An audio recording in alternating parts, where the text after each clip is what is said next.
Hi, we're Richard and Jackie from Early Retirement Wanderlust.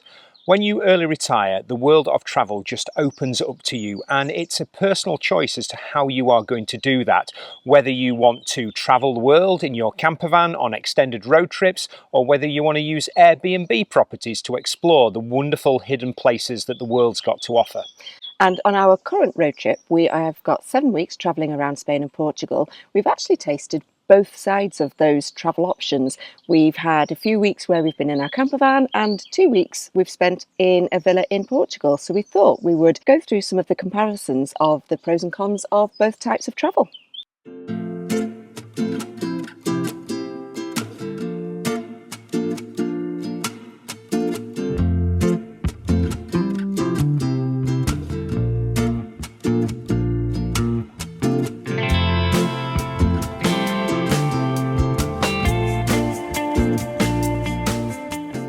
If you're a regular viewer of the channel, you'll know that myself and Richard do most of our travel using our VW Campervan Nelson to explore parts of Europe and the UK.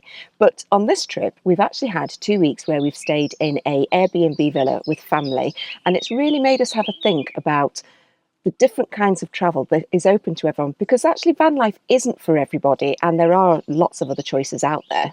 And there are pros and cons to both types of travel. So what we want to do in this video is to give you a really balanced approach. We don't want you to think that we're going to be one-eyed in terms of our campervan travels, because as Jackie said, we love our campervan travels, but we have had an absolute blast in this property, and sometimes you just need to find a way to slow down. So in this video, we want to go through the pros and cons of both campervan travel and using Airbnbs in your early retirement. So let's get on with it. Let's talk about the big one, freedom. And with our campervan Nelson, we generally feel that we've got the ultimate freedom to do what we want when we want. We are masters of our own destiny. We've got our home on our back. We can pretty much park up wherever we want, particularly in Europe, and we've never got the worry of having to make bookings or things like that. And a big advantage is for us, when we set off on our travels this time, all we had booked was the ferry. We didn't know exactly what route we were going to take. We just knew places that we wanted to visit. We actually wanted to spend quite a lot of our time up in the northern Spain area on the beaches and in the Picos de Europa, but the weather turned a little bit ropey. Because we were in the campervan, we just made a decision a week earlier than planned to head south and follow the weather. So we've not had any awful weather. We just move away from it if it's not going to be good. Whereas on the flip side, when you are moving on and moving on quite regularly, particularly with no plans, it can become a little bit stressful in a campervan, and we're going to be really honest about that. The constant routine of packing up, moving on, and not really having too many plans about where you're going to stay, it can get a little bit fractious if it gets later in the day and you've not really found somewhere to stay or a campsite to use. So it's not all plain sailing. It does get a little bit stressed at times, but it does give you that ultimate freedom to move on when you wish. And we have particularly found on this trip, as we've come towards the end of June now, that a lot of places are actually full. So if you're turning up and you haven't booked anywhere, you've got to be prepared to have a choice A, B and C sometimes, just to make sure you can get somewhere for the night. We do always have the option to wild camp, which we haven't massively taken up on this trip. But yeah, it can be quite stressful at times. And logistics on the road are something that you definitely don't get in the case of a Airbnb rental. So the big advantage of staying in this holiday rental particularly is that we decided we wanted to stay here for 2 weeks. We've got a really good base that we can go out on day trips and explore from.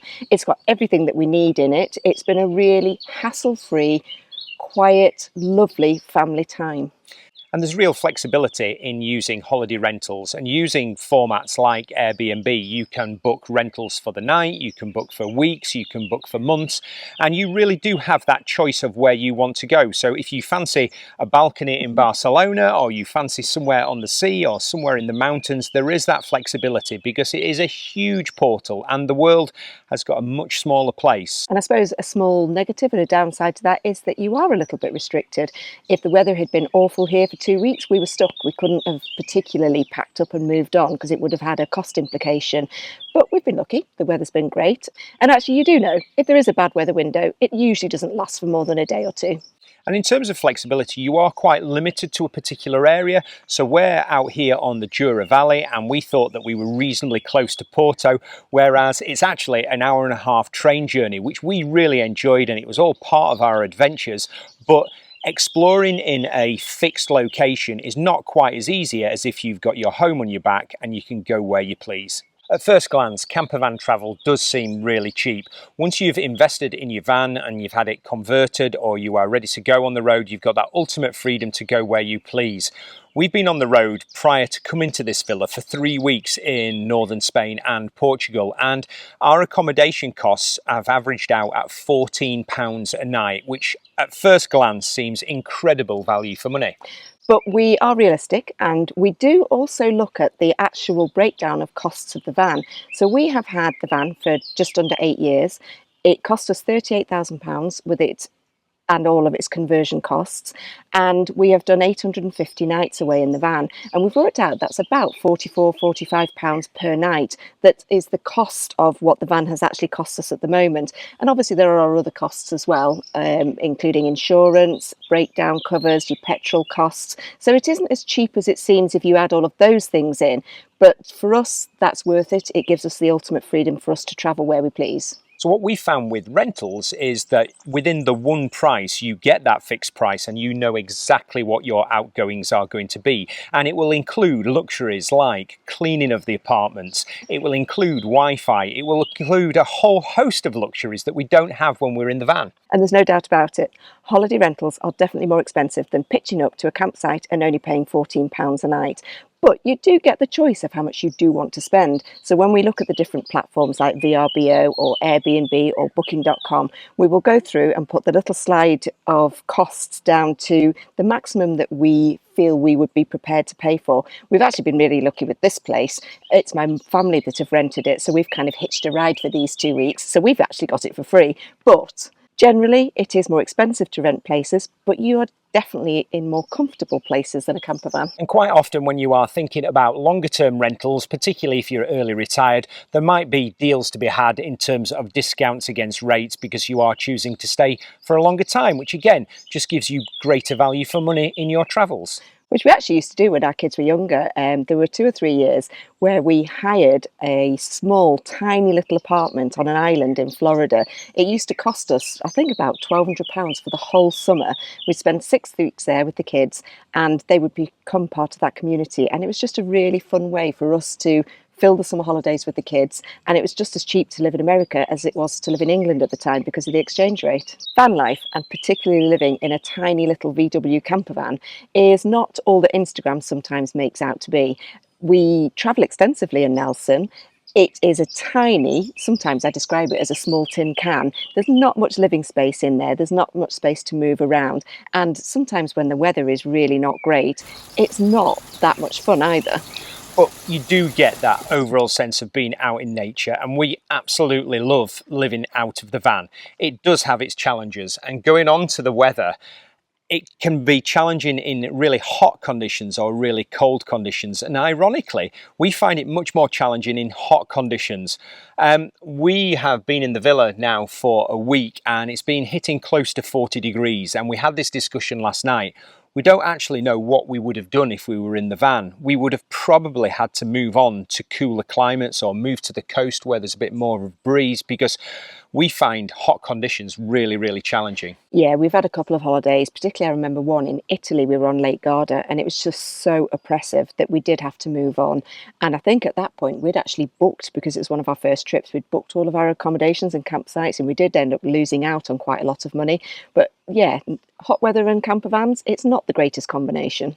But cold weather, ironically, we really like, because it's dead easy. You just get wrapped up more and you can make it more cozy, and it's more snug in winter. So that's easy to deal with in comparison to the heat.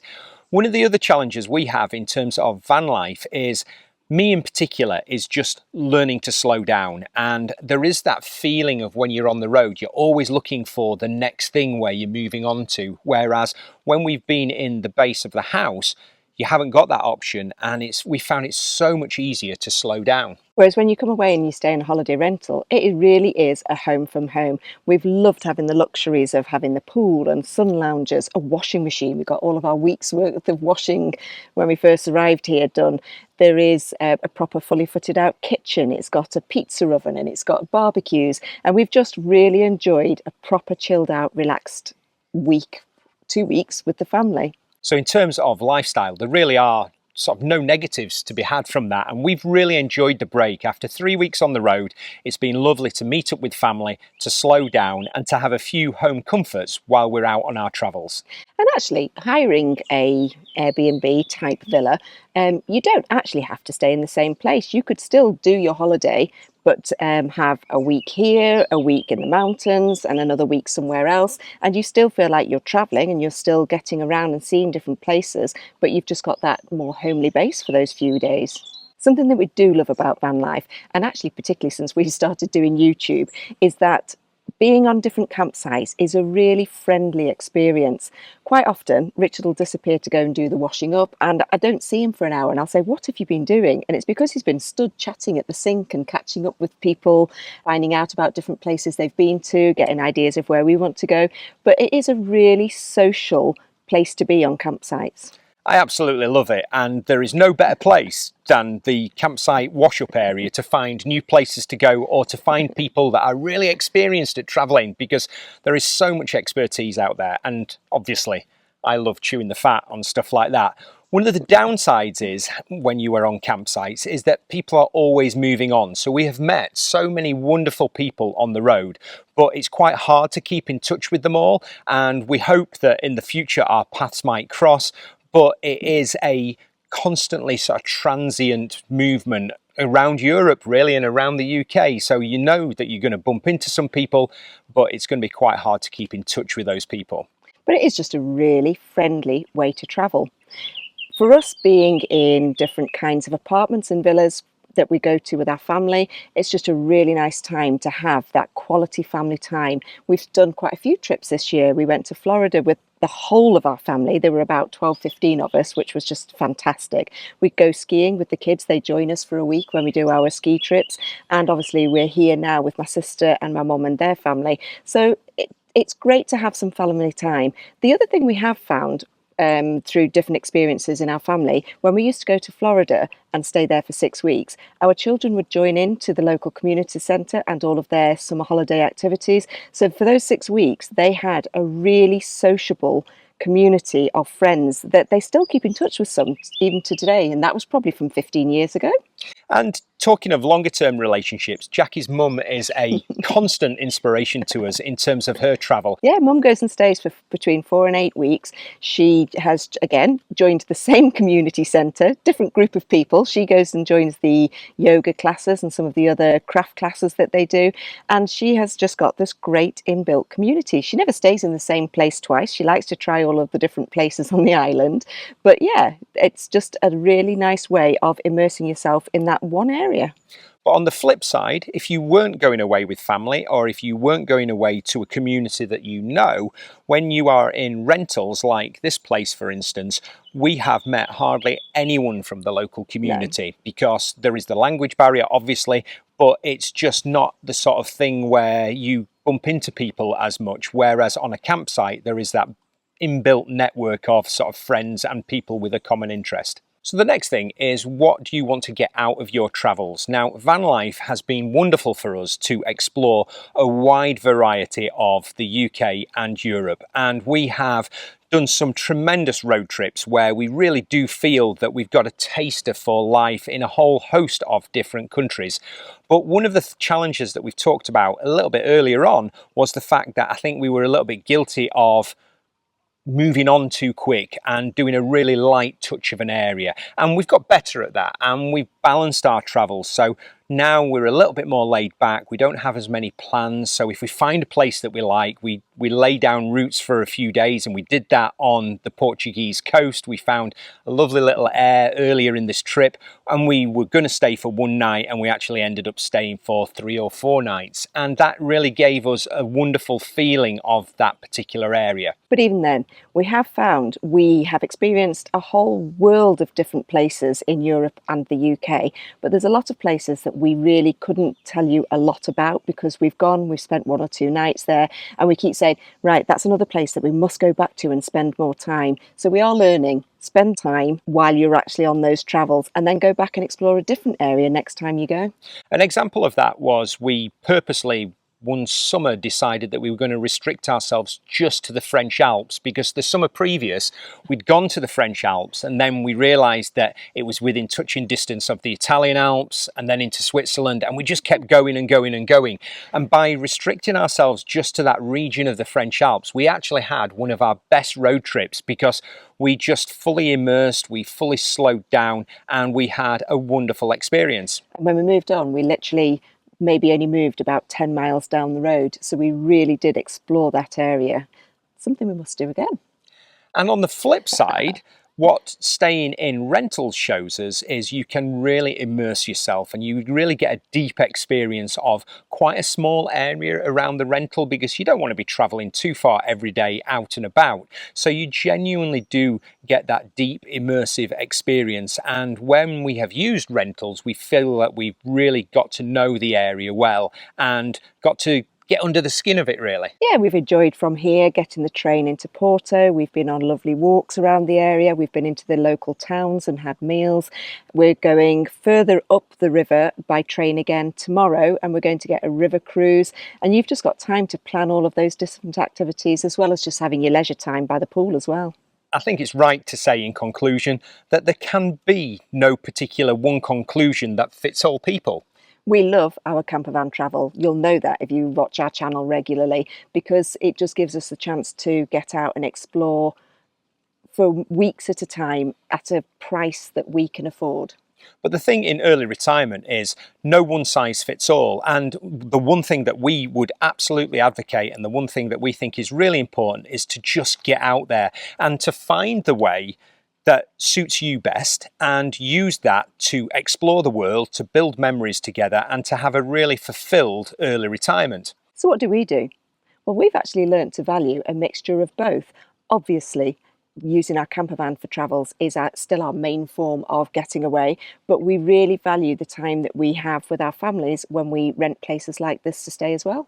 What we'd love to hear is from you and your experiences of early retirement travels, or perhaps your plans and thoughts of how you are going to do your early retirement travels, because we've all got something to learn from each other, and we learn so much from the comments. So if you've got any thoughts on your early retirement adventures and how you like to structure them, please pop them in the comments below, because we love to read and we love to respond to all of those. And actually, looking at it in a flip side, maybe if you are a person that loves to go away and just have holidays in different kinds of apartments like this, there is always that choice that you could hire a camper van, so that you're looking at it the other way. You just hire a camper van for a 2-week trip, so you get that flexibility, but you do love your travels in a villa. Yep, that's a great idea, and it's definitely cheaper than buying a van unless you are 100% sure of van life, because too many people make that mistake in their early retirement. But that's it from us this week. We are going to be setting off on our travels in a few days' time from here. We're going to be back on the road, and we're going to see what else we can find in northern Spain and Portugal. So from us, we'll see you next time. Bye-bye. Bye.